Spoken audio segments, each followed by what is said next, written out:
So how did Chloe do on her exams? My son Kevin said he's a shoo-in for a top-tier university. What about you? Hearing that familiar voice, I snapped my eyes open and stared at the person in front of me in disbelief. Seeing my reaction, my uncle Rick looked a little annoyed. What's with that look? Your cousin's just lazy, that's all. He's actually brilliant. Getting into a top university is a piece of cake for him. But you always look like you get good grades, but who knows if you're just cheating? You'd better not embarrass yourself on the real exams. I didn't even bother to answer him. Instead, I touched my face. When the explosion happened, I had been kneeling on the ground, so my face was the first thing to feel the searing pain. Everyone knows my daughter gets good grades. You can stop spewing your crap right now, my mom said. I looked at the scene, then at the time on my computer. It finally hit me. I had been reborn. In my last life, after the college entrance exams, my uncle had done the exact same thing. He came to our house swaggering and bragging, saying my cousin Kevin had already checked the answers online and was guaranteed to get into a top university. My grades had always put me at the top of my class, and I had prepared extensively for the exams. Just an hour after the tests ended, I had already estimated my total score. It should have been high enough for Harvard. But trying to be modest, I didn't say it out loud. Instead, I said I'd messed up and my performance was just average. I never expected my uncle to take me at my word and go around telling everyone I'd bombed the exams while his son had aced them. When the official scores were released, I, the one who had supposedly failed, was admitted to Harvard early with a score of 699. Meanwhile, my brilliant cousin scored less than 300, barely enough to get into community college. I thought my uncle would be furious. Instead, he showed up with armfuls of gifts to congratulate me. I always knew Chloe had it in her. I knew I wasn't wrong about you. Your cousin is a good-for-nothing. You can't count on him for anything. Since you did so well, you should go tell your father at his grave in a few days. He'll be so happy in heaven. My dad died of cancer 5 years ago. Even if my uncle hadn't suggested it, I was already planning to share the good news with him. So we quickly set a date to go back to our old hometown and visit his grave. When I arrived at my dad's tomb, I had just lit the incense and candles when I heard an explosion. My dad's headstone and I were blown into the air. I crashed hard onto the ground, spitting up mouthfuls of blood. My uncle, hearing the blast, finally rushed over. Seeing my mangled state, he didn't try to help me. Instead, he burst out laughing. That's what you get for being so smug. Go on and die. How could you possibly score better than my son? You must have cheated. He watched me bleed to death.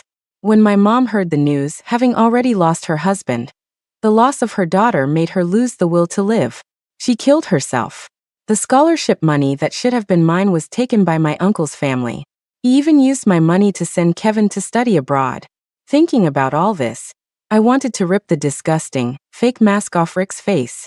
But just tearing off his mask wasn't enough. I wanted him to feel the same pain I did. I quickly forced a couple of laughs. Not at all, Uncle Rick. I was just thinking about myself. I think I did just okay, probably about the same as my usual grades. The smile froze on Rick's face. My usual grades always put me first in the class. If I did about the same, didn't that mean I did great? You can never be sure with the big exams. Every year, some people show their true colors. Don't get your hopes up for nothing. I couldn't be bothered to argue with him, so I just gave him a dismissive nod. Right. You're right. I did terribly. I'll probably only get into a community college. Your son will definitely get into Harvard. Rick didn't catch the sarcasm in my voice. Instead, he lifted his head smugly. Don't you worry. We're all family. When your cousin makes something of himself, he'll pull you up with him. He left with his nose in the air, leaving my mom so angry her chest heaved. I'd like to see how that idiot Kevin gets into Harvard. Then she looked at me worried. Chloe, how did you really do? You're always number one. Don't tell me you slipped up on the finals. Ever since my dad passed, my uncle had often bullied us, a widow and her child. If I really had done poorly on the exams, we would be ridiculed relentlessly. How could we ever show our faces again? I soothed her, patting her hand. Mom, don't worry. I already checked the answer keys. Harvard is a sure thing. Hearing my reassurance, my mom finally breathed a sigh of relief. There was still some time before the official scores were posted. My classmates were all making plans to travel, but I bought a bus ticket back to my old hometown and went alone. When my dad got sick, our family spent all our money and went deep into debt.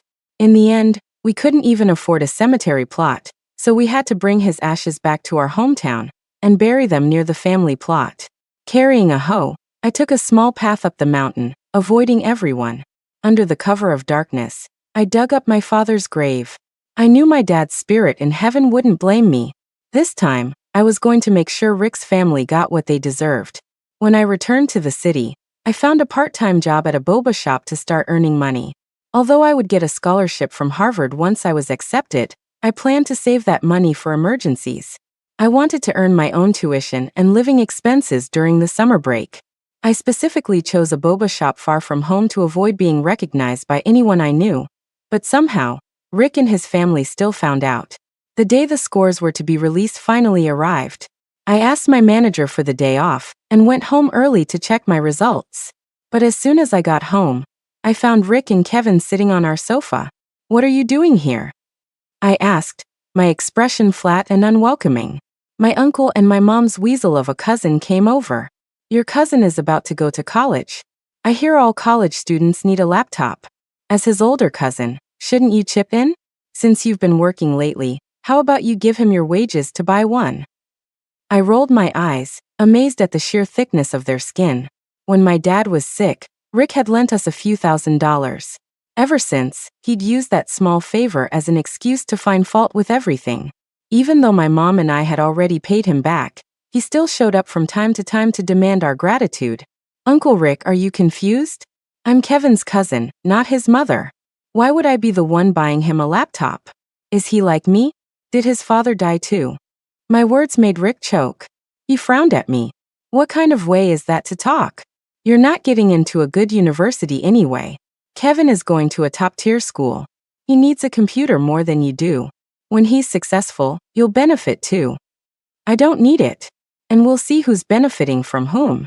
Kevin's grades have always been at the bottom of the class.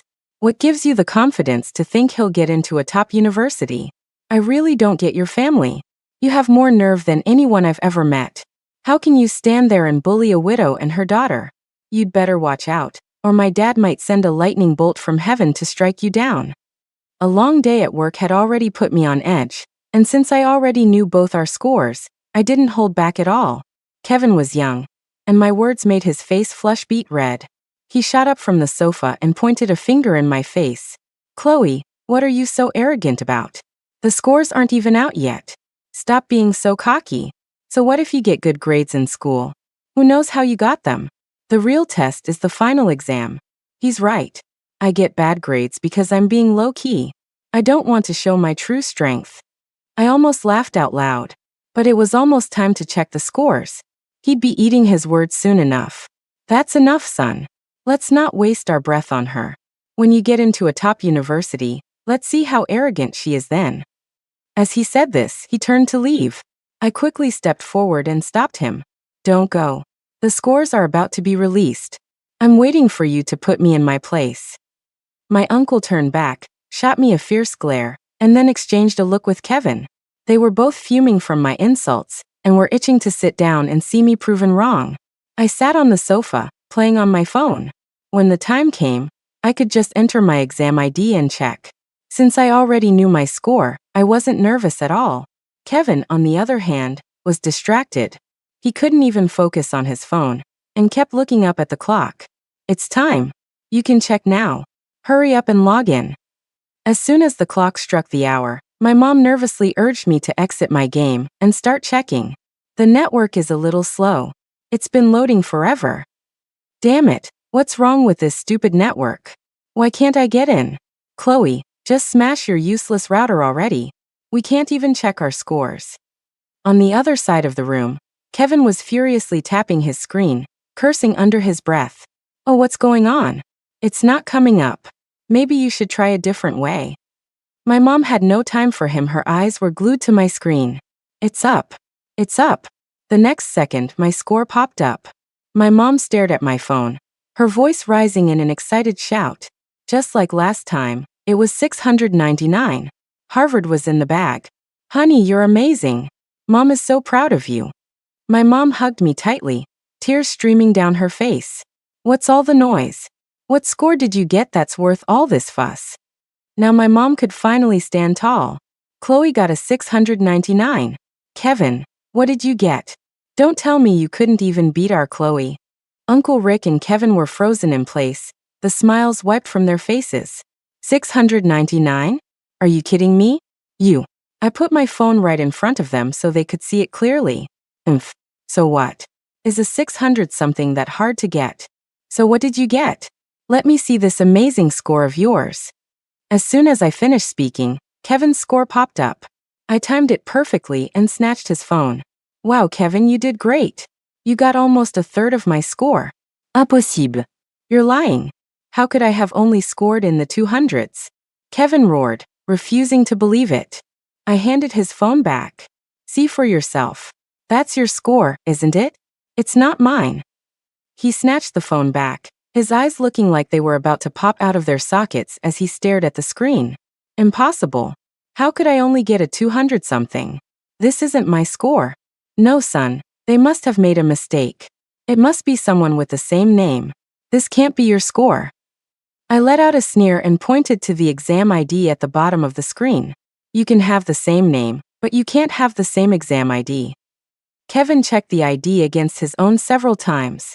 Finally, as if all the strength had been drained from his body, he collapsed onto the sofa. This is impossible, son. Maybe they graded your papers wrong? How could you score so low? The papers must have been graded incorrectly. My uncle held the phone, starting to blame everyone but his own son. Ah, I've got it. It was a setup. I threatened the establishment's bottom line, and they wanted to destroy me. Kevin stood up from the sofa, a look of tragic defiance on his face. He pounded his chest. 10 years of hard work. Consider it my gift to you. Capitalism, you win. Before he could finish, Rick slapped him across the face. You little bastard. Is this what you call a top university? I'm going to beat you to death today. I'll teach you to lie to us. It's not my fault. Someone must have sabotaged me from behind. My score was altered. Rick rolled his eyes dramatically. When he looked back at me, his expression turned sycophantic. Chloe, you didn't disappoint your uncle. I knew you could do it. Your father's spirit in heaven will be so happy. How about this? In a few days, I'll drive you back to the old hometown, and you can tell your dad the good news. I smiled without smiling. Sure. Let's have Kevin come along too. He can pay his respects at the family plot. He is the eldest grandson of our generation after all. The ancestors will surely bless him. Rick was surprised I agreed so easily. He grinned from ear to ear and even threw a punch at Kevin's shoulder. See how sensible your cousin is? A few days later, I packed my things early in the morning and headed back to our hometown. The old house hadn't been lived in for a long time and was starting to fall into disrepair. After I arrived, I tidied up, boiled some water, and made a cup of tea for Rick. Seeing me act so considerate, he puffed up with pride again. You go talk to your dad at his grave in a bit. Kevin and I will head over to the family plot. We'll split up. I nodded and sat down beside him, taking out the milk and bread I'd prepared earlier. I planned to eat and then head out. Just as we finished getting our things together and were about to head up the mountain, Rick suddenly frowned. Hold on, I need to use the bathroom. He hadn't even finished his sentence before he bolted for the toilet. When he came out, he hadn't even made it out of the yard before he ducked back in. Uncle, did you eat something bad? Are you still able to go? He had been planning this for so long. If I couldn't get him today, all my efforts would be wasted. I can go. Just give me a minute. Unfortunately for him, I had given him a special high-strength laxative. An elephant would have diarrhea for days after taking it, let alone him. Sure enough, he hadn't taken 2 steps before his stomach started churning again. This time he couldn't hold it together. Chloe, why don't you go ahead? I'm going to need a little while longer. Uncle, I'll go with Kevin. I know where the family plot is. I can take him. His stomach was cramping so badly it felt like a knife was twisting inside him. He'd agree to anything I said. From inside the bathroom, I heard him agree. The path up the mountain was winding and muddy. Kevin always complained it was too hard to walk and never came more than once a year. If he hadn't been forced by his dad after his terrible exam scores, he wouldn't have been willing to come this time either. Kevin, just keep going straight for about half a mile, then turn left. You'll see the family plot. Make sure you kowtow properly to the ancestors and ask them to bless you with a spot at a good university. Kevin shot me an impatient look but didn't say anything, just strode forward. I took another small path up and circled around behind him. Once he reached the grave, Kevin took out the incense and candles he had prepared, lit them, and started to burn paper offerings. The flame flickered and quietly ignited the fuse nearby. Then, with a deafening boom, everyone in the vicinity was startled. What was that sound? Did something explode? Probably someone's septic tank. It's getting hot out. With all that waste piled up, of course it's going to explode. What septic tank? The explosion was on the mountain, not here. Meanwhile, Rick, who was still in the bathroom, heard the sound and knew instantly it wasn't a septic tank. It was my dad's grave. He hurriedly pulled up his pants, rushed out of the bathroom, and grabbed the first villager he saw. Did you hear an explosion on the mountain? The villager looked at him, puzzled. What's an explosion on the mountain got to do with you? Probably just someone setting off firecrackers. It definitely wasn't firecrackers. Who sets off firecrackers that loud? My son and my niece are still up there. I need to go check. Hearing this, the villager took it seriously. Being a kind-hearted person, he went up the mountain with him to see what was going on. Rick pretended he didn't know what was happening, but as soon as they were on the mountain, he led the way straight to my dad's grave, eager to see my dead body. My dad's grave is just up ahead. Let's check on my niece first.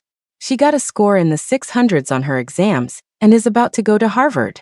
We can't let anything happen to her. As he said this, he couldn't suppress the smile on his face, already imagining my corpse. As they neared my dad's grave, they saw a blackened body on the ground. Its clothes and hair were scorched, looking like a human-shaped piece of charcoal. But luckily, the person wasn't quite dead, yet their chest was still rising and falling. Rick let out a scream. "Chloe, are you okay?" He rushed to the charred body, his eyes filled with a third of confusion, a third of terror, and a third of triumph. Tears started falling on cue as he dropped to his knees with a thud. "Chloe, open your eyes and look at your uncle. How did you end up like this?" Rick delivered the best performance of his life, kneeling before the charred body and crying his heart out. "Rick, stop crying. We need to get her to a hospital. She might still be saved." "Yeah, she's still breathing. She's alive." The people around him kept trying to console him, but his goal was for me to die. How could he let them take me to a hospital and save me? So he feigned overwhelming grief, acting as if he didn't even have the strength to stand. "Chloe, it's all my fault. This is all your uncle's fault." The onlookers couldn't bear to watch. I couldn't be bothered to watch his act any longer, so I just walked out from behind the trees. "Uncle, what are you crying about? I'm right here." Rick's sobs caught in his throat. He looked at me as if he'd seen a ghost, so startled that he fell backward onto the ground, his finger trembling as he pointed at me. What are you doing here?" My eyes were wide with innocence. I just finished burning some offerings for my dad and decided to come check on the family plot. "What's wrong? Why are you crying?" "The family plot? Isn't this your dad's grave?" A terrible thought began to form in his mind. The next second, my words confirmed his suspicion. "My dad's grave is over there. This is clearly the family plot. Uncle, you must have remembered wrong." Now he finally understood. The charred body on the ground wasn't me. It was Kevin. Kevin, my son. He threw himself onto Kevin's body, calling his name over and over, but the person on the ground was already breathing his last. I walked over, pretending to be flustered. What happened to Kevin? Why was he blown up like this? "It must be the firecrackers you bought. They must be faulty. Chloe, you little bitch. This is your own cousin. How could you be so heartless?" Rick immediately pushed the blame onto me, his eyes vicious, looking like he wanted to tear me apart. I took a step back. "Uncle, how can you accuse me like that? What reason would I have to do this to Kevin? Besides, I just bought regular firecrackers. Even if they exploded, at worst they'd just injure someone. To be blown up like this, I would have had to have placed several tons of them here." The onlookers thought what I said made sense. The explosion was powerful enough to level the grave mound. It definitely wasn't caused by ordinary firecrackers. Yeah, how could firecrackers have that much power?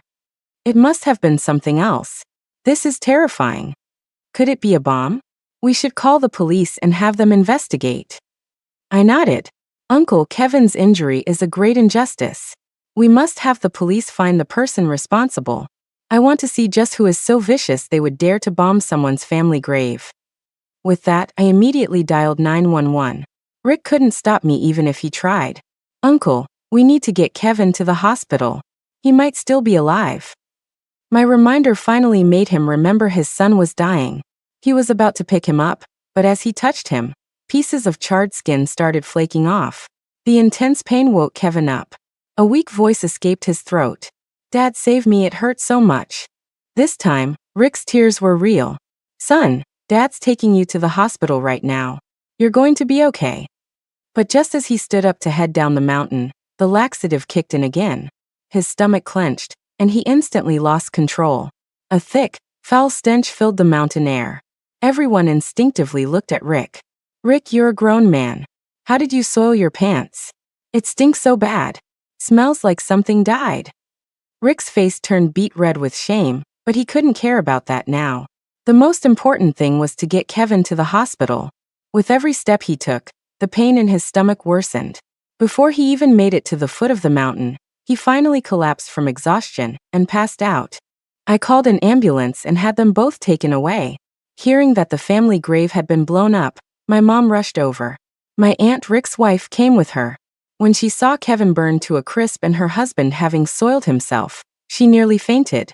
After listening to my description of events, my mom immediately sensed something was wrong and pulled me aside. I remember your dad's grave was halfway up the mountain. How did it end up at the top? My dad was buried in our hometown, and my mom and I could only visit once or twice a year, let alone Rick and Kevin. Besides the day of the burial, they had never been back, so they had no idea where my dad's grave was actually located. After the scores came out, I immediately bought a ticket back home, dug up my dad's headstone, and replaced it with the one from the family plot, then moved it. When Kevin saw the name on the headstone, he thought he was at the family plot, but he was actually at my dad's grave. When he burned the offerings, the flame ignited the explosives Rick had planted. You must be remembering wrong. My dad's grave is at the top of the mountain. You must have it mixed up. Seeing how certain I was, my mom didn't press the issue. Just then, Rick woke up and started demanding to see his son. Kevin is still in surgery. How are you watching the kids? How did he get hurt so badly? My aunt cried, pounding Rick with her fists. Rick couldn't understand it either. He had meant to blow me up. How did Kevin get caught in the blast? He blamed it all on me, pointing at me with gritted teeth. It was Chloe who insisted on taking Kevin away while I was in the bathroom at home. How were you watching your cousin? This is all your fault. My aunt glared at me. You little bitch. I knew you were a curse on your cousin. How could you do this to him? If anything happens to my son, I'll kill you. How dare you talk like that? Kevin is an adult. It's his own bad luck. Who can he blame? My daughter did nothing, and you throw these accusations at her. Is there no justice? My mom shot back, not backing down. Uncle, don't be so angry yet, I said. Aren't you curious who blew up Kevin? The person who planted the explosives is the real culprit. At the mention of explosives, Rick's eyes flickered nervously. What explosives? Where would explosives come from? I bet it was the firecrackers you bought that hurt your cousin. I threw my hands up. You don't have to believe me, but you have to believe the police, right? They'll be here soon, and then we'll know what happened. Hearing about an explosion, the police took the matter very seriously and immediately sent a team to inspect the grave. They quickly found some clues. We found some unburnt gunpowder under the tombstone. It's not the same type as what's in firecrackers. It looks like someone deliberately planted it. A police officer informed us at the hospital. It must be Chloe. She's the one who hurt my son. Officer, you have to arrest her and get justice for my boy. Rick immediately started shouting, pushing all the blame onto me. Uncle, you need evidence to make accusations. You say I planted the explosives. Do you have any proof? Rick glared at me hatefully. It must have been you. Otherwise, why would you volunteer to bring Kevin back to the hometown? You two don't even get along. You must have wanted revenge. It was true that I deliberately asked Kevin to come back with me, but what kind of evidence was that? It was hardly enough to prove anything. I just saw that Kevin did so poorly on his exams. I thought I'd ask the ancestors to bless him. Who knew someone had such malicious intentions and planted explosives? The police also found Rick's claims to be weak and didn't believe his one-sided story. Just then, a group of people suddenly flooded into the room, surrounding Rick and talking all at once. "Rick, what happened to your son? How did that unlucky kid blow up the family grave?" "Yeah, my mother is buried there. You've disturbed her rest. You need to give us an explanation." "I just went to see it. The grave mound is completely flat, and the headstone is shattered. It's going to cost a lot to repair." The destruction of the family grave was a major event. I had immediately contacted all our relatives and friends to let them know. They all thought Kevin was the one who blew it up, so they came straight to Rick to demand answers. It wasn't my son. My son is a victim too. He's still in surgery. It was Chloe. It must have been her. She wanted to hurt my son. My poor boy, why is your life so miserable? If you go like this, I won't live either. Rick wailed pitifully, falling off the hospital bed in a dramatic display. Seeing him like this, the relatives were moved and immediately turned on me. "You damn girl, Kevin is your cousin. How could you be so cruel?" Just as I thought, a girl with a dead father has no upbringing. I looked at this group of people coldly. When my father was sick, they all avoided me, terrified I would ask to borrow money. After he died, they didn't even come to his funeral. I knew very well that these people didn't care about family ties at all. They only cared about their own interests. To them, Rick could offer them more benefits than I could, so naturally they would side with him. I sighed and spoke slowly. When I heard the family grave was blown up, I thought that as a member of this family, I should contribute to repairing it.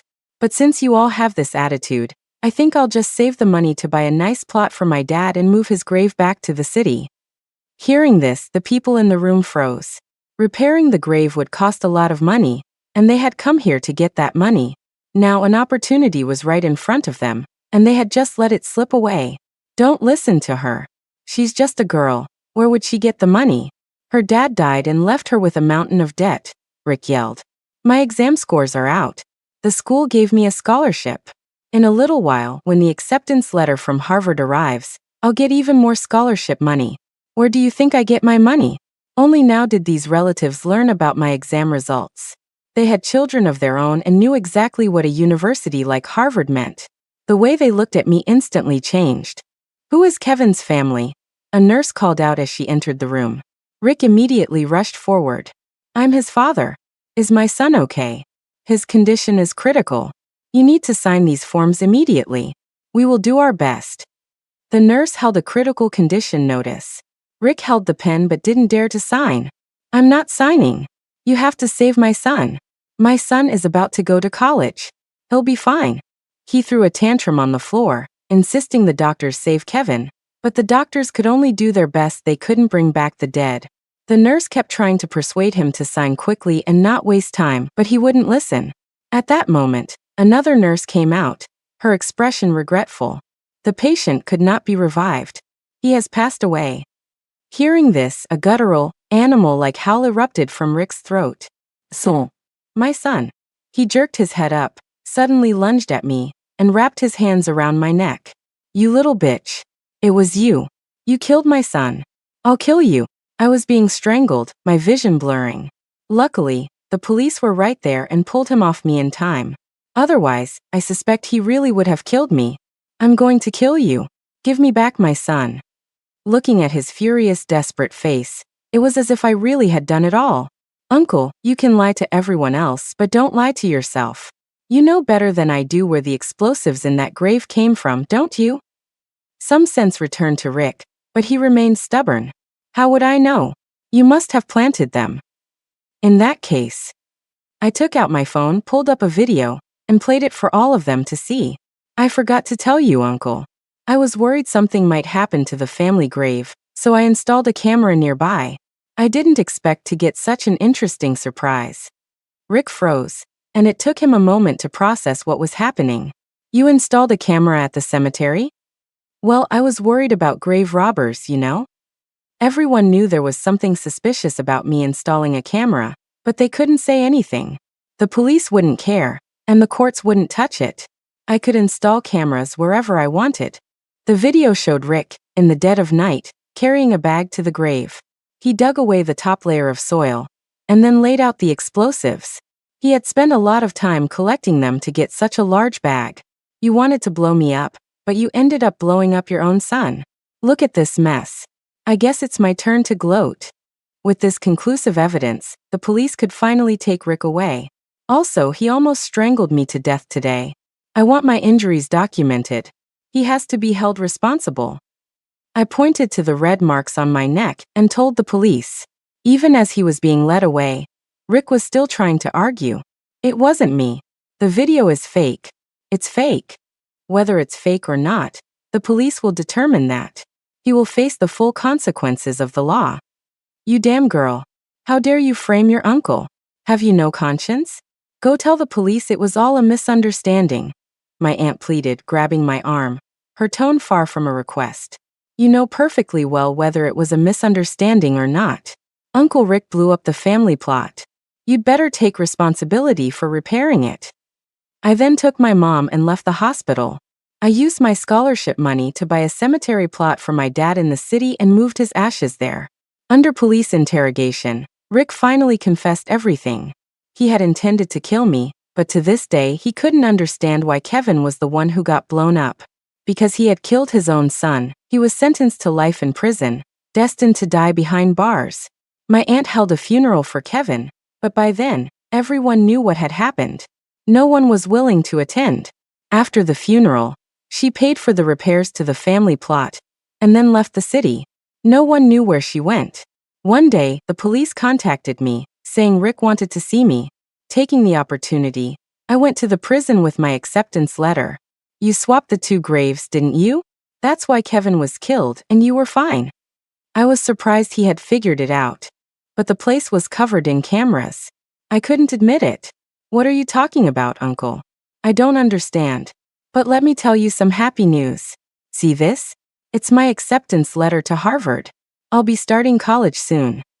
Rick's eyes were bloodshot, and he stared at me with a ferocious expression. Don't play dumb with me. Nothing would have happened. It should have been you. This was all meant for my Kevin. Look at you, you're getting confused again.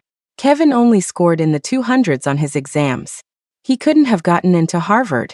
Even if he were still alive, his life would have been a mess, just like you, a useless waste. Rick lunged at the glass partition, trying to hit me, but was restrained by the guards. The visit ended abruptly. Holding my acceptance letter, I walked out of the prison with my head held high.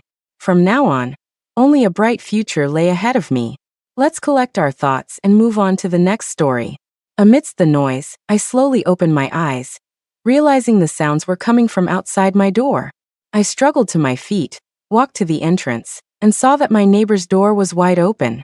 Groups of people were sitting around, some burning paper offerings, others chatting. My neighbor's daughter, Maya, who looked to be about 5 or 6, a little sprout of a girl, was squatting in a corner, head down, burning paper. I opened my door, poked my head out, and looked down the hallway. It was filled with funeral wreaths. Just then, someone else came in, and a mournful tune started playing downstairs. It was then that I understood. I had been reborn on the day my neighbors passed away. In my previous life, the couple across the hall died in a car accident, leaving their 8-year-old daughter, Maya, with no one to care for her. Ever since they had moved in, our two families had become as close as sisters. Our children grew up together, like siblings, inseparable. After my neighbors died, her grandparents, who were old-fashioned and only cared for the boys, refused to raise Maya. My own daughter, Hannah, was introverted and shy, a quiet girl, and Maya was practically her only friend. Understanding all this, I made a bold decision to take Maya in and raise her as my own. I believe I did everything a mother should. I never played favorites. Whatever my daughter Hannah had, Maya had too. Having lost her parents at such a young age, Maya was more sensitive. For example, when I walked them to school, Maya would always squeeze in between us, one arm around me, the other tightly clutching my husband's. making it seem like we were a family of 3, while Hannah could only trail behind, dejected. I thought Maya was just starved for affection and wanted to feel the warmth of a family, so I let her be. When they were in 3rd grade, I bought them a new desk. Hannah loved it, but Maya threw a fit and refused to use it, continuing to do her homework at the dining table. When I gently asked why, she said that in her heart she felt the desk was bought for Hannah, and she was just being allowed to use it as an afterthought. The desk still belonged to Hannah. Hearing her say this, my heart ached for her, thinking how sensitive she must be after losing her parents. So I bought her a separate desk. But her peace lasted only a few months before she asked for Hannah to move into the study. We lived in a 3-bedroom apartment, 2 large south-facing rooms and a north-facing study where they did their homework. One of the south-facing rooms was for my husband and me, and in the other, I had placed a bunk bed for the 2 girls. To be fair, I even had them switch between the top and bottom bunks every week. Now Maya was saying she didn't want to share a room with Hannah anymore. She always peeks at my homework, and when I'm trying to think, she bothers me. She's even read my diary, and she snores at night. I never get a good night's sleep. I don't want to share a room with her anymore. I knew Hannah's grades weren't as good as Maya's, so I took Maya's words at face value. But Hannah was my daughter, and I couldn't just banish her to the study. After discussing it with my husband, we decided to give each of them a south-facing bedroom, while my husband and I moved into the north-facing study. The matter was finally settled. Later, I pulled some strings to get them both into the same middle school. Because there was a steep hill leading to the school, I bought each of them an e-scooter, both simple, $1,000 models. Less than a month into the school year, Hannah's scooter was stolen. When we checked the security footage, we saw some punk with bleached hair picking the lock and riding off on it. The camera only caught his back, and with several vocational schools nearby, there were too many kids with bleached hair to find him. Even if we did, we likely wouldn't get the scooter back. It wasn't a huge amount of money, so I didn't pursue it further. I bought Hannah a new e-scooter in the latest color. This, of course, made Maya unhappy. She demanded I buy her a high-end e-scooter, one that cost over $10,000. In the past, I had given her almost everything she asked for, but this time, I refused. After all, her scooter was only a month old, it worked perfectly fine, and she had chosen the color herself. She didn't say anything at the time, just walked out with a sullen face. A couple of days later, she told me her scooter had also been stolen. Naturally, I didn't believe her. I took her to see the security footage. The video showed her riding the scooter into a blind spot in an alley. When she came out, the scooter was gone. Maya insisted that she had arranged to meet a friend she met online in the alley to trade celebrity cards. As soon as she got there, her scooter was snatched. As for the thief's appearance, she said she was too scared to remember anything. Her story sounded plausible enough, but to me, it was just a typical teenage ploy to get a new scooter. But she needed a scooter one way or another, so I planned to take her to buy a new one. Before we went, however, Hannah pulled me aside and told me that Maya had actually sold her scooter for $200 to an upperclassman at school. I patted Hannah's shoulder. Let it go. We'll just buy her another one, something similar to yours. If she loses it again, I won't buy her another one. As we finished talking and came out, we saw Maya standing in the corner. Her head was bowed, but she was staring at where Hannah had just been standing with a chilling, hateful look in her eyes. The expression was so foreign it was as if her eyes were laced with poison. I shivered instinctively. Noticing my gaze, she immediately changed her expression, tilting her head and giving us a sweet smile. "Oh, you two were chatting? I just got here." I nodded and, acting as if nothing had happened, took her to buy a new e-scooter. I thought that was the end of it, but from that day on, Hannah began to change. She became even more withdrawn, even more timid. Before, even though she didn't like talking to strangers, she always seemed happy. But now, she kept her head down whenever she went out. She used to never wear high-necked shirts, but now she always wore a turtleneck or a scarf. When I tried to give her a bath, she would always refuse, saying she was older now and needed her privacy. When I tried to talk to her, she repeatedly shut me down, refusing to say anything, and her grades plummeted. It was Maya who told me a lot, saying that Hannah had an unlikable personality and no friends at school. She wouldn't ask the teacher for help when she didn't understand a problem, and everyone called her a weirdo.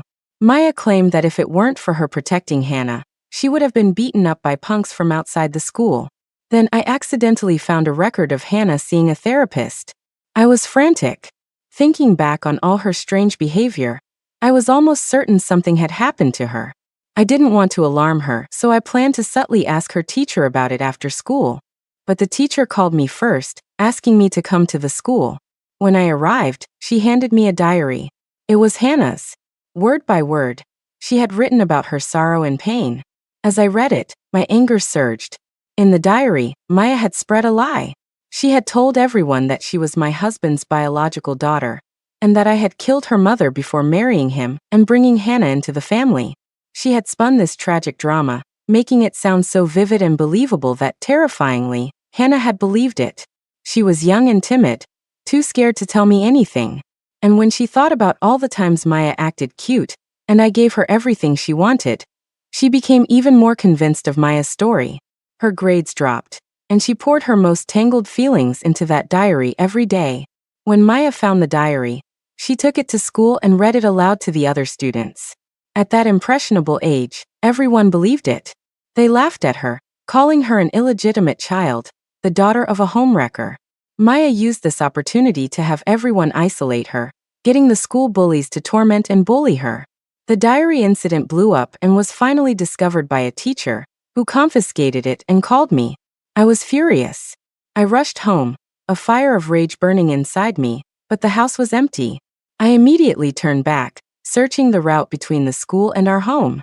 I searched everywhere they might have gone until it was almost dark, but I couldn't find them. Then my phone rang. Someone told me my daughter had fallen into the water and was no longer breathing. I was thunderstruck, on the verge of collapse.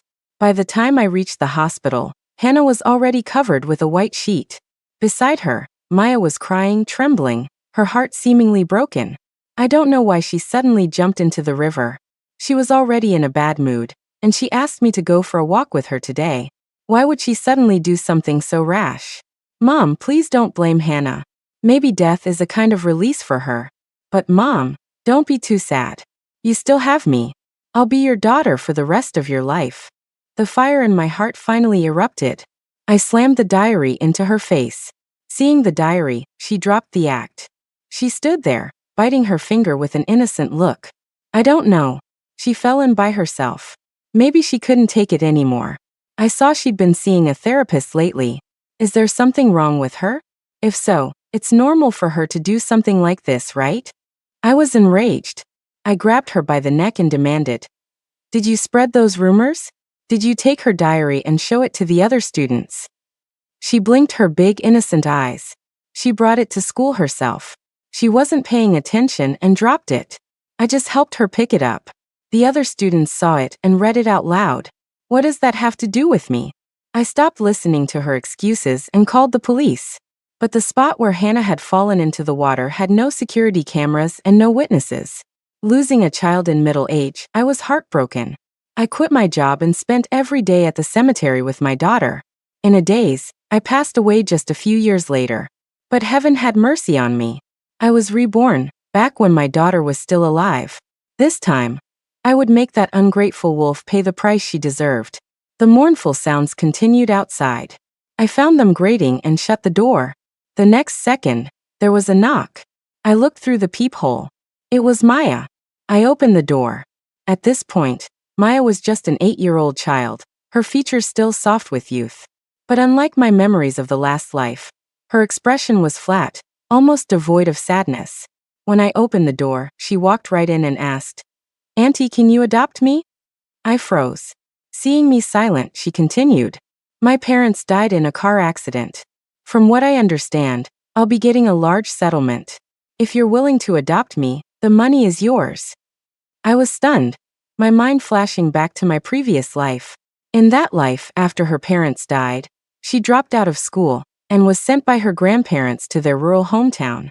A month later, her uncle called me sobbing, "Auntie, please save me. I don't want to stay here anymore. My parents' settlement money is with my grandparents, and they've given it all to my cousins. I have to do chores for them every day, and I get bullied at school. I can't stand it for another second." I could imagine with my eyes closed what a young girl would face alone in the countryside. Her choked sobs and voice broke my heart. I asked her, "Don't you have an uncle? Can he take you in?" She whimpered, "My uncle wants to, but my aunt is pregnant again and she won't let him come see me." She begged me, "Auntie, can I come with you? Just give me a little food to eat. I promise I'll be good to you when I grow up."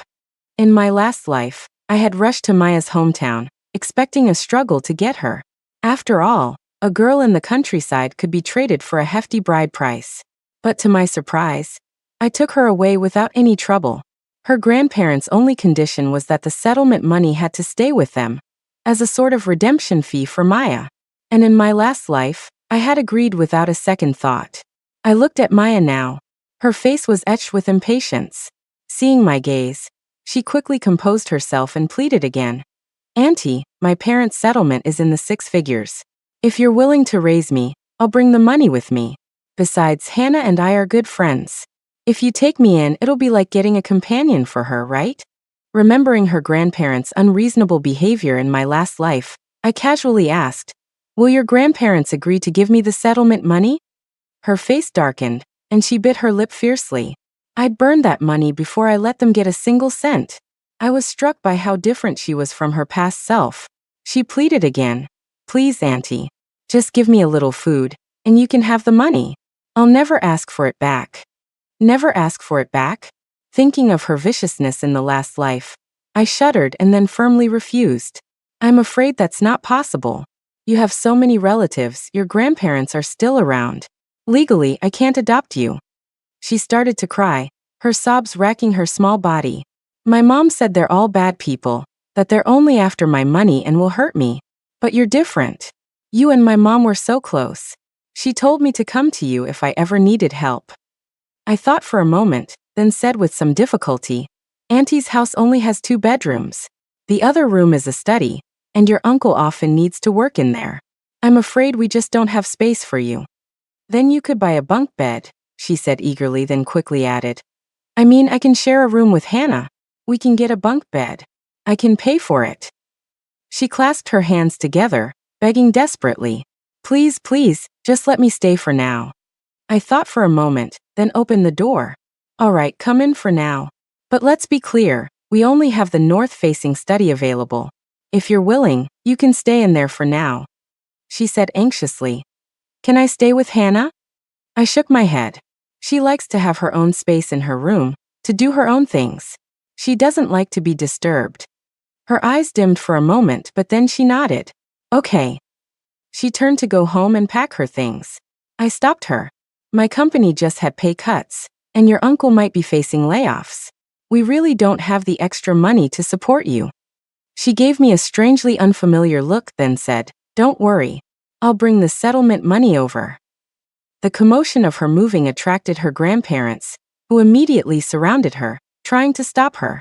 "We don't care where you go, but you leave your parents' settlement money here." Maya shook her head and pointed at me. "My money is with her now. You can ask her for it." Then she gave me a look. "Fine."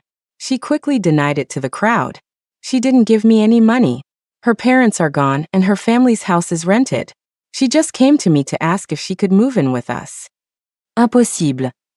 Her grandmother pointed at me and screamed, "This kid is just a child. If she says she gave you the money, she gave you the money." With that, she collapsed onto the floor, wailing, "My poor son. You've only been dead for a short time, and your home is already being taken over." She then took out her phone and started recording me. "Everyone, come and see. My son just died, and this neighbor is already after his settlement money. Is there any justice in this world? Who can you trust anymore?" I gave Maya a strange look. She was staring back at me with a pleading expression. Maya's grandmother was howling, and soon her male relatives gathered around, pointing their fingers and yelling at me. I threw my hands up in surrender. "I don't have any money. I just agreed to let her move in for now. She never gave me any money." The woman continued to wail. "You're an adult. You could easily trick her out of her money with a few words. Besides, how could a child lie?" Seeing that she wouldn't believe anything, I simply turned on my home security camera and played back the footage for them. The camera had captured everything Maya said when she came to me, including all the nasty things she said about her relatives. The faces of Maya's grandparents changed. Her grandmother, her face contorted with rage, raised her hand to slap Maya, but Maya, her neck stiff, screamed first. "You're all terrible people. You've ransacked my home, and now I'm going to be homeless.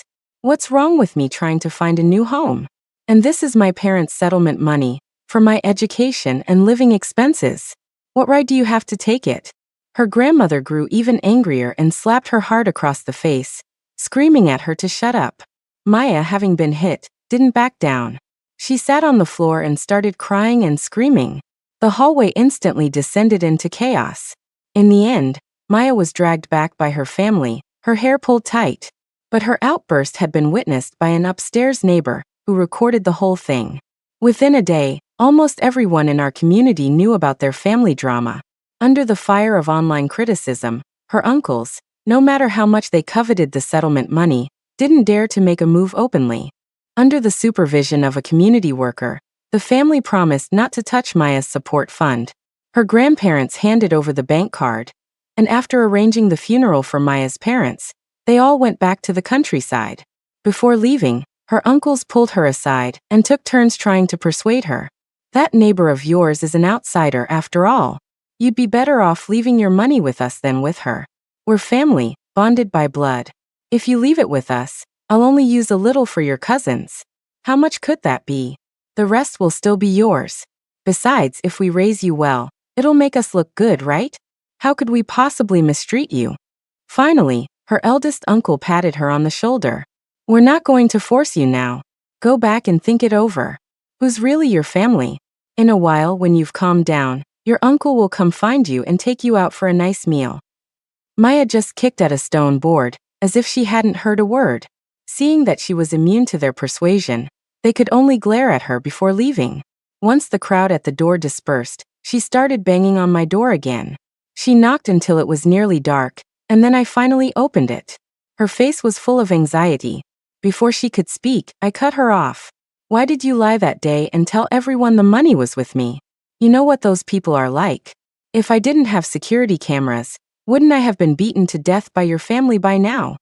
I started to push her out. "You should just go. If your family finds out you're staying with me, they'll definitely come looking for me."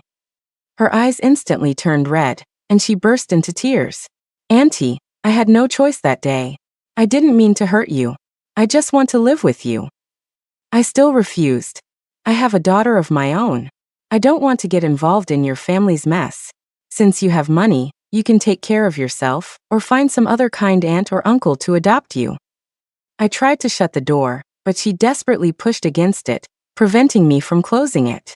But what could a 7 or 8-year-old child do against the strength of an adult? Just as the door was about to close, she suddenly screamed, "Auntie, please take me in. I know you're a kind person.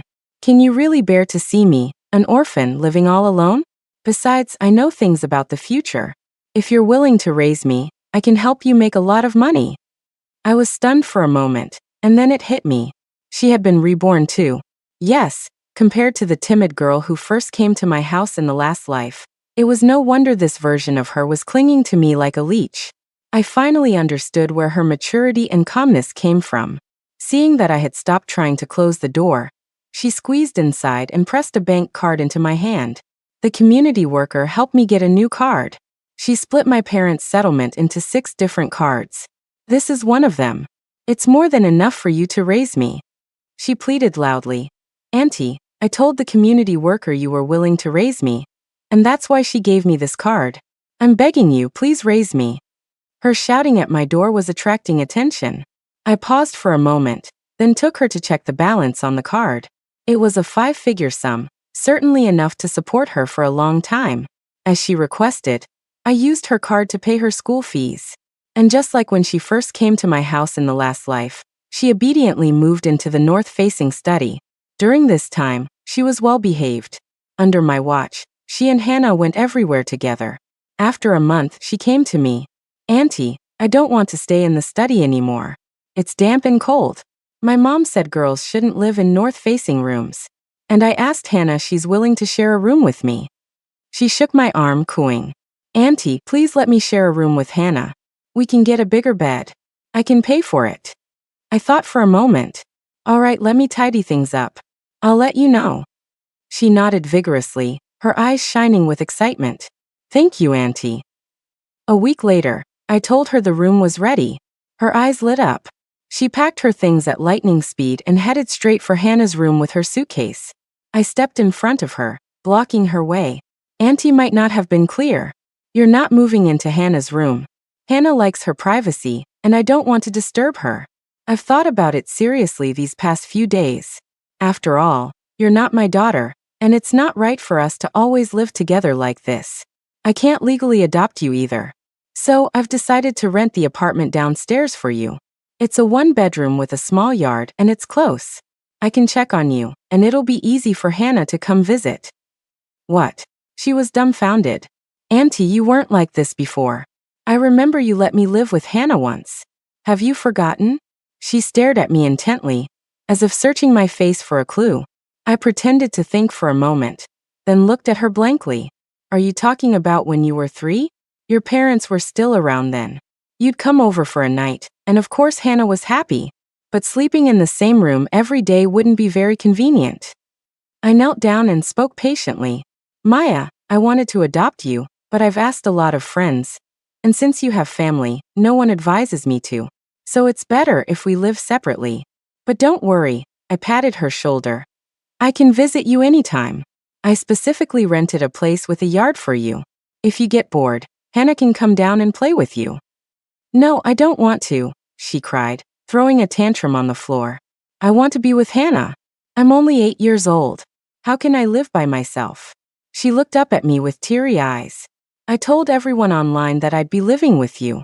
They're all calling you the kindest neighbor. If they find out you kicked me out, what will they think of you? I smiled. I've been struggling with this too, so I posted about it online. I showed her a video on my phone. Most people think I shouldn't adopt you. The few who support the idea are being told they're just talking big because it's not their problem. So I've thought it through, and that's why I rented the apartment for you. Her face turned pale, and she kept muttering, No, no. I sat down beside her patiently and stroked her hair. The netizens are right. It's easy for them to say things when it's not happening to them. Raising a child is different from raising a pet. You're a person and a girl at that. Raising you would take a lot of energy. And as you can see, I'm already busy with work and taking care of Hannah. It's a lot, she argued. But Hannah and I can take care of each other. No, you're both minors, and I would be responsible. Plus, you've made such a big deal of this already. Everyone is watching. I don't want to live under a microscope. This was never my problem to begin with, so for everyone's sake, it's better if you live downstairs. I smiled gently. I just want a quiet life. But don't worry, I will take good care of you. Putting you downstairs is something I have to do for my own reasons.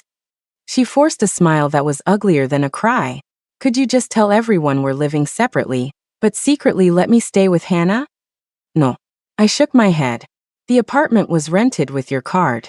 Since I used your money, I had to report it to the community office. Now they all know, and they'll be checking on you from time to time. If you get caught, who in the community do you think will help you when you're in trouble? Under my urging, she pouted and reluctantly left. After she had been living downstairs for 2 months, and everything had settled down, I sent a message to her grandmother from an anonymous number. Your granddaughter is living separately from the neighbor now. How could you be so heartless? You, her own grandparents, don't even care. It's ridiculous to expect a stranger to. Her grandparents had been afraid to come around, thinking I would protect her. Now that they knew she was living alone, her eldest uncle showed up the very next morning. When Hannah and I came back from outside, we heard crying and crashing sounds from the first floor. A man's voice boomed from inside. You little bitch, you think you can treat me like an outsider, huh? Do you think she sees you as family? You treat her like family, but she sees you as a burden. Tell me, where's the money? You give me the money, and when your cousin finishes his education, he won't forget you. Maya was crying and shouting. I could faintly hear her say, Auntie isn't like that. If it weren't for you, why wouldn't she take me in? Bullshit. 2 sharp slaps echoed, followed by her uncle's gritted teeth. You think you're some kind of treasure? She has her own daughter. What does she need you for? Let me tell you, even if she's nice to you, it's only for your money. Now where is it? Maya was screaming hysterically, and I couldn't make out what she was saying. Beside me, Hannah tugged on my sleeve. Mom, is something wrong with Maya? Should we go in and help her? I shook my head disapprovingly. Remember this. Don't be a do-gooder in this world. Everyone has their own path and their own consequences. We shouldn't rashly interfere in someone else's fate. If we get ourselves dragged down too, that would be foolish. She nodded, seeming to understand, but then asked, "But aren't we good friends? Shouldn't good friends help each other?" I stroked her head and smiled. This is a family matter. We shouldn't get involved. She said no more. Meanwhile, the sound of things breaking in the first-floor apartment, mixed with Maya's screams, was getting louder. Many neighbors heard it. Some who knew Maya knew it was her relatives. They all stood at their doors watching the spectacle, but no one went in. After a long while, a few men came out of her apartment. Her eldest uncle was clutching a thin card, his mood surprisingly pleasant. He said, "Your grandmother misses you. You should come home and visit sometime. As for this money, I'm just borrowing it for your cousin for now. When he's successful, it'll all be yours again." He gestured to the men behind him, and they left. As he left, Maya noticed me. "Auntie," she said, her head hanging low. "They took my money." I comforted her. "It's okay. You still have some money with me. It's enough for me to feed you." "I'm not worried about that," she said, shaking her head. "The community worker split my money into several cards. My uncle will soon find out there's only 20,000 on that card. They'll be back."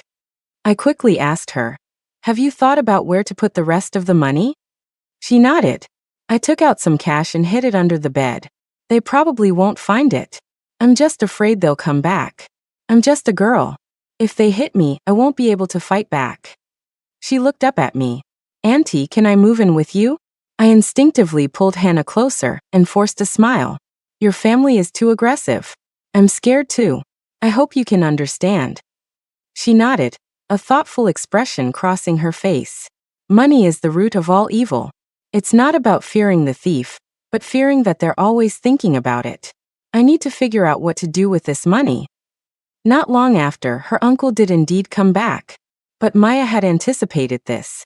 She had installed a security camera at her door and given her phone number to a girl from the community office who lived nearby. As soon as her uncle's family showed up, she had the girl bring people to block them outside. She told him that her bank cards were with the community office, and they couldn't get them even if they tried. Her uncle cursed at the door for a while, but eventually had to leave empty-handed. A year later, I sent another message to her family from an anonymous number. Her money isn't at the community office. She took it out in cash and hid it under her bed. The message was sent in the morning. They moved quickly, rushing from the countryside and arriving by noon. They came with a locksmith. Maya was at school. They didn't stay long in her apartment before leaving. Seeing their triumphant backs, I figured they had succeeded. It was 3 months before Maya realized the money was gone. She reported it to the police immediately, but too much time had passed. The locksmith had dismantled the security camera on her door. With no evidence, the police could do nothing. Maya knew who had done it, of course, but she didn't dare confront them. She had no choice but to swallow her loss. That evening, Maya came to me. "Auntie, can you do me a favor?" I asked her what was wrong. She said, "I have too much cash on me. Can you help me buy an apartment in the West End? I have about 400,000 now. Half of that, 200,000, is enough to buy a 3-bedroom apartment." I asked her, "The West End is mostly cemeteries. Why would you want to buy there?" She said, "Do you remember what I told you? I have memories of the future. The West End is going to become a wealthy district." She was right. 10 years later, the area underwent a massive redevelopment. The subway lines covered the entire district, and high-end shopping malls and prestigious schools moved in. Overnight, the West End transformed from a rural area into a high-end residential zone. I asked her, "What about the other half of the money?" She answered truthfully, "I'll split it into a few cards again. No more cash at home this time. If they take my cards, I can report them for burglary. After all, withdrawals leave a record." She then asked me, "Auntie, can I keep the cards at your place?" "No." I refused without a second thought. She looked down. Then I'll just have to keep them at home. I have a toy piggy bank in the living room. It's not very noticeable. They probably won't suspect it. I'll hide the cards there. I nodded. Half a year later, I sent a message to her uncle from the same anonymous number. She hid her cards in the piggy bank in the living room. A few days later, her grandmother came. As soon as she entered, she grabbed Maya and started crying, telling her how hard the past few years had been, how much she missed her, and how her grandfather was sick and needed money. Maya was unmoved. She repeated the same line. She had no money, and all her cards were at the community office. Seeing that she was getting nowhere, her grandmother's face changed. She started rummaging through the apartment. At first, Maya was calm, but when she saw her grandmother ransacking the living room, and then reaching for the piggy bank, she panicked. What are you doing? What am I doing? Looking for money. Maya rushed over. In the struggle, the piggy bank smashed on the floor, and the cards were exposed. Maya tried to grab them, but she was just a child. Her grandmother was faster. She lunged forward and snatched the cards. Maya was frantic. What are you doing? That's my money. If you don't give it back, I'm calling the police. Go ahead. Call them. Her grandmother clutched the cards and sneered. I've already checked. I'm your legal guardian. This is a family matter. And you opened the door for me yourself. I didn't break in. The police can't do anything. Your grandfather is sick in bed. What's wrong with me taking a little of your money to show some filial piety? With that, her grandmother left. That night, Maya came to me crying. I comforted her. It's okay. It's only $50,000. It's gone, so it's gone. To distract her, I pulled out a stack of papers from behind my back. I went to look at a few places in the West End today. This one, Lido Gardens, is pretty good. It's in a small town, so the price isn't high. $200,000 can get you a renovated 2-bedroom apartment. Lido Gardens? She stopped crying, her eyes lighting up. You mean the Lido Gardens at 48 West End Street? I wasn't surprised that she knew the address so precisely, even though she had never been there. I looked at it today. The building is relatively new. Even in 10 years, it won't be too old. Okay, she nodded eagerly. Let's get that one. Auntie, please take me to buy it this weekend. With the house purchase settled, she was no longer sad and left, humming a little tune. A house in the West End would be worth 10 times as much in 10 years. The money her relatives had taken was nothing compared to the skyrocketing property value. She was happy, and I was even happier. In my past life, after my daughter's accident, I was too grief-stricken to continue raising her. When she got to high school, with no one to support her, she had to work part-time while studying. Eventually, she couldn't keep up, and her grades plummeted. She barely managed to get into a third-tier college. With no money for a private university, she ended up at a vocational college in another city. So, she only knew the basics about the West End's development. What she didn't know was that while the West End would indeed undergo massive redevelopment in 10 years, an ancient tomb would be discovered under Lido Gardens during the demolition. As a result, 10 years later, Lido Gardens would become the only urban village in the West End, never to be demolished. I took her to buy the house the next day. She was greedy and even had her eye on the larger 3-bedroom apartment next door, which cost $300,000. According to the redevelopment calculations for the West End, that one apartment could be exchanged for 3 new ones, each worth over $1 million. It was enough for her to live comfortably for the rest of her life. She paid gleefully and completed the transfer. Perhaps because she had bought the house and I had helped her with such a major life event, our relationship grew closer. During this time, she started coming to our house more often, asking me about Hannah's middle school application. I told her I planned to enroll Hannah in a well-known private middle school nearby, and was already pulling strings to get her in. That school was one of the best in the city, filled with the children of wealthy families. If she could get into their social circle, even the pocket change they dropped would be enough to cover her living expenses for a month, not to mention the connections she would make. In her last life, she had wanted to go to that school. Her grades were good enough, but she didn't have the money. Now hearing me say this, her eyes lit up. She quickly asked me how to apply. I told her the tuition alone was nearly $100,000 a year, not to mention room and board, uniforms, and living expenses. and attendance at this school required living on campus. Hearing this, she immediately begged me to help her apply too. Her grades were much better than Hannah's. With the right connections, she would have an easier time getting in. She gave me her bank card and told me to do whatever it took to get her in. At this point, she only had $90,000 left on her card. Including the cash she had hidden at home, she had at most $100,000 or so. $100,000 was barely enough for 2 years of tuition. I asked her how she planned to pay for living expenses and future tuition once she got in. She told me not to worry about it. Once I'm in school, I'll be living on campus. I won't starve. I'll rent out my house in the West End, and that will bring in some income. And since I'll be at a prestigious school, I'm sure I'll be able to make money somehow. I nodded and took her card. Once the card was gone, she only had $100,000 left at home. She looked at me. Where do you think I should keep this money? I thought for a moment. Probably back in the piggy bank in the living room. It's unlikely they'd look in the same place twice. And now that your uncle knows you bought a house, he probably thinks you're broke. You should be able to have some peace and quiet for a while. She nodded and did as I said. In the second semester of her 6th grade year, I brought her good news. Your resume has been submitted to the school's dean of admissions. They think you're an excellent student and have agreed to accept you, but the tuition and fees are non-negotiable. She jumped up in excitement, practically leaping onto me with a cheer. Oh my God, Auntie, thank you so much. With a school this good, do you think I'll have to worry about the rest of my life? I patted her head. Of course not. She then asked, what about Hannah? I nodded. She's going to that school too. That's great. That's great. She clapped and squealed.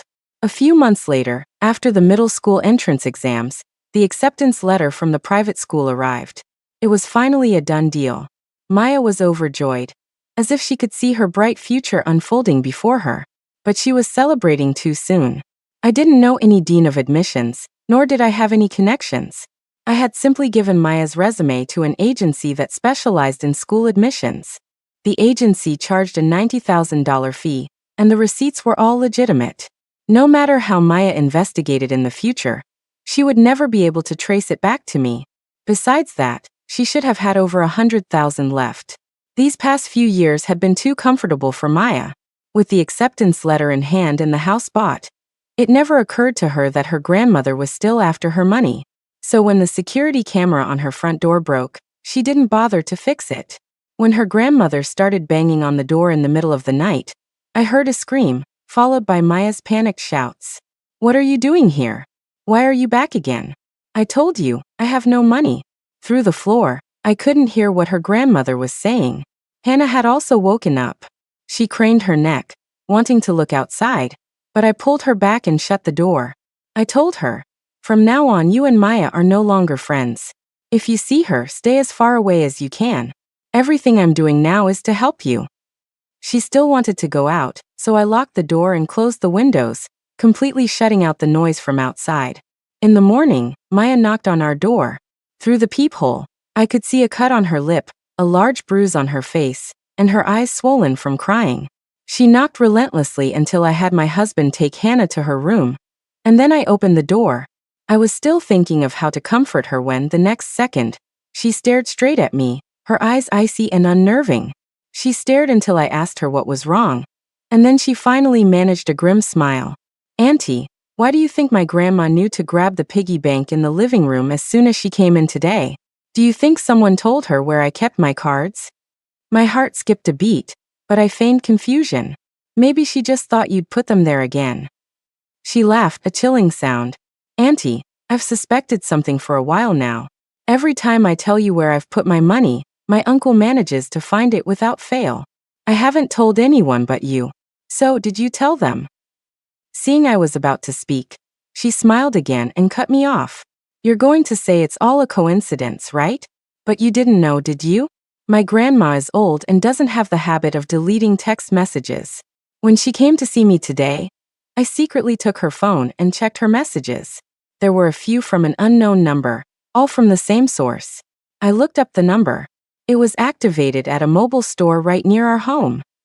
She leaned against my doorframe, tilting her head. Auntie, why would you do this?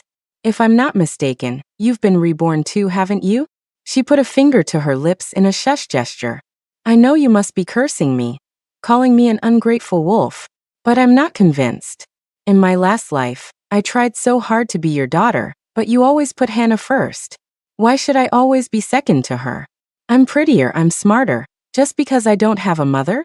Did I ask for my parents to die? She smiled. So she deserved to die. She was always the extra one. Weak and timid. I had everyone isolate her, and she couldn't take it. What's the point of someone like that being alive? Since she was being so direct, I asked her, you suspected me from the beginning? Then why did you still tell me everything? She laughed. No, Auntie. At first, I really did want to be your daughter. When you refused to let me live with Hannah, I thought it was because I had posted the video of my grandma online, and you were afraid of the public backlash. I even felt guilty. It was only when my uncle came the second time that I started to suspect you. The little money my grandma and uncle took was nothing to me. It was worth it to spend a little to test if you were reborn. Besides, even though I never trusted you, you were the only person I could use for buying the house, for getting into middle school. I needed you for those things. But now that's all done. From now on, I don't need you. On the other hand, look at Hannah. When she goes to boarding school, how will you be able to help her? She may have your love and a complete family, but she's terrible at handling relationships. I can just say a few words, and she'll be isolated all over again. Thinking of the last life seemed to make her smug. I burst her bubble. Sorry, but Hannah didn't get into that school. I found a public middle school for her, and our whole family is moving there. She froze, looking petrified, completely stunned. I looked at her and couldn't help but sneer. Admissions are already closed. I'm afraid that private school is your only option now. She didn't speak, just stared at me, her body trembling slightly. After a long pause, she suddenly laughed. Fine. So we're not together. I've just lost a follower, but in this life, I have a house and money. Right, I said, playing along. Your house is indeed the only asset you gained from your future memories. As for money, you lied about the settlement amount from the beginning, didn't you? If my calculations are correct, you should have about $300,000 left. Enough to get you through middle school. What? Her eyes widened. How do you know I have that much money? I shrugged. I rented the apartment for you. Did it never occur to you that I would install cameras? And while we've been talking, the money in your house has already been taken. You know I keep them updated. What? She was completely dumbfounded, then scrambled out the door in a panic. While she was distracted, I quickly packed up the rest of our things, tucked the house key under the doormat, and left with Hannah. I had already listed the apartment with an agent, who sold it at a low price. I used that money to buy an apartment in the West End, the one that would actually be part of the future redevelopment, torn down and rebuilt into a luxury high-rise. I then took out a loan on top of my savings to buy a 2-bedroom apartment in a good school district. It wasn't big, but it was enough for our family of 3, and the schools were excellent. I heard about Maya a few days later. Her gambler cousin from the countryside had lost a huge amount of money and was desperate to pay off his debts.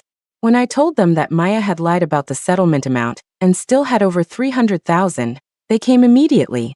By the time Maya got home, they had just found the bank cards. Maya fought with them, threatening to report them for burglary if they took the money. In the struggle, her cousin knocked her unconscious. Fearing future trouble, he set the house on fire. Luckily, Maya lived on the first floor. The fire grew so large that a neighbor spotted it and called 911. When they realized Maya was inside, they worked together to pull her out. Her bank cards ended up in the hands of her uncles, who divided the money among themselves. Since the amount on each card was not very high, they withdrew all the money within a few days. While in the hospital, Maya once again used social media to her advantage, posting her story online. Under public pressure, her eldest uncle finally showed up. He released a video clarifying that Maya's story was false. He claimed they were worried she was too young and would be scammed, so they had taken her money and bought her a financial insurance plan. When she turned 18, she would receive a fixed monthly payment, enough to cover her college living expenses. He showed the policy on camera, and it was indeed in Maya's name. As for the fire, it was set by her cousins, but the plan was flawless. The weather was dry, and old buildings were prone to fires, So the case was closed without any resolution. Under pressure from netizens, Maya's uncle paid for her medical bills and the first year of her tuition. He sounded so sincere. The tuition was paid, and the insurance policy was real, so people believed him, and the matter died down. But as soon as the attention faded, her uncle canceled the insurance policy. Canceling the policy was a breach of contract, which required a penalty fee. After taking the remaining money, her uncle and his family vanished without a trace. Maya was now left without enough money to even finish middle school.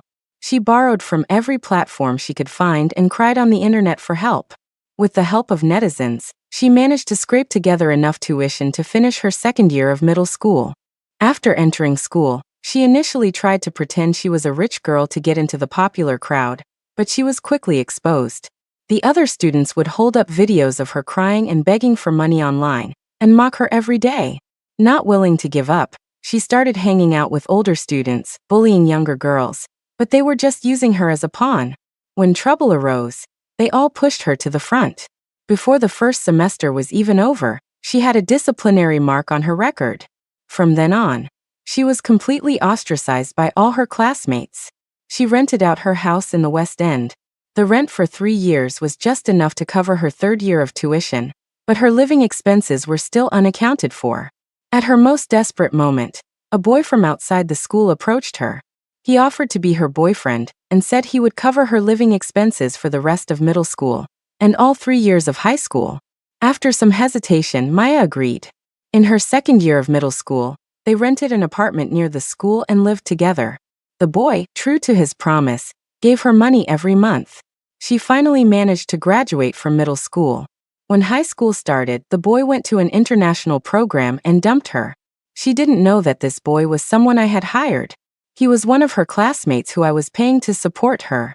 Maya had once given me a card to help her with school enrollment. The agency I used gave me a kickback. I used that money, in the boy's name, to give her living expenses, buy her fake luxury goods, make her fall in love, and lose all her ambition. She thought this boy was her savior, but he was actually dragging her into an abyss. After a year of being supported and surrounded by luxury, after high school started, she began to look for her next target. Then came pregnancy, abortion, another pregnancy, another abortion. She stumbled through high school, but with all the dating and abortions, her mind was no longer on her studies.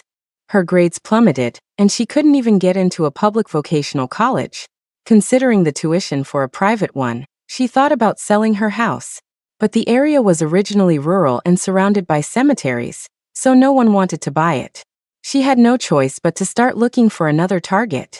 Suddenly, news broke that the West End was going to be redeveloped, with subway lines covering the entire district. She was finally excited. But less than 2 weeks later, news came that hit her like a bolt from the blue. The city had originally planned to demolish Lido Gardens first, but experts discovered an ancient tomb during their surveys. This meant that almost every complex in the West End could be redeveloped, except for hers. Her only hope had been to use her 3-bedroom apartment to turn her life around. The dream of wealth she had clung to for years instantly turned to dust. She started desperately trying to sell the apartment, listing it online for half its original price. But years had passed, the building had gotten old, and everyone knew it would never be redeveloped. No matter how low she set the price, no one was interested. She wanted to find me, but I had moved long ago. I used my memories from the last life to buy properties that were all part of the redevelopment. With the compensation money, I bought a luxury apartment. Hannah got into her dream university. I bought a residence near the school so I could be there for her. She was no longer the introverted girl from the last life. We traveled together, and she became much more cheerful and sunny. The last time I saw Maya was when I was returning from a trip with Hannah. We ran into her at a fast food restaurant near the airport. She was sitting there, picking up and eating leftovers from other customers' trays, gobbling them down like she hadn't eaten in a long time. The moment she saw me, we both froze. The next second, as if nothing had happened, she started cramming the food into her mouth again. Hannah told me she had heard from a former classmate that Maya had stopped studying after high school. She went through a string of boyfriends and got a job as a hotel maid. She would approach anyone who booked a luxury suite or looked rich. She was pretty, and her efforts paid off. She managed to snag a rich heir. But this rich heir was mysterious. He never let her visit his company, never introduced her to his parents or friends, and never mentioned marriage. She got anxious, secretly poked a hole in a condom, got pregnant, and went to his home to demand marriage. But after secretly following the rich heir home, she discovered that all his designer clothes were fake. He was just a con man running a pig butchering scam. He was only interested in Maya because she was attractive and owned a house in an urban village where he could live. If his scams ever failed, at least he'd have a place to stay. Learning all this, Maya collapsed on the spot. She wanted to break up, but the doctor told her that if she had another abortion, she wouldn't be able to have children in the future. She didn't want to lose her fertility, so she decided to have the baby. But during a prenatal checkup, she found out she had contracted HIV from the rich heir.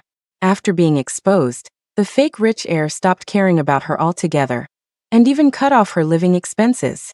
The only jobs she could find were in bars or as a waitress. The money she earned each month wasn't enough, so she had to save it for her medication. For food, she relied on scavenging leftovers from fast food restaurants, never knowing where her next meal would come from. At that moment, she had finally eaten her fill. She rushed over and grabbed me, about to beg for something.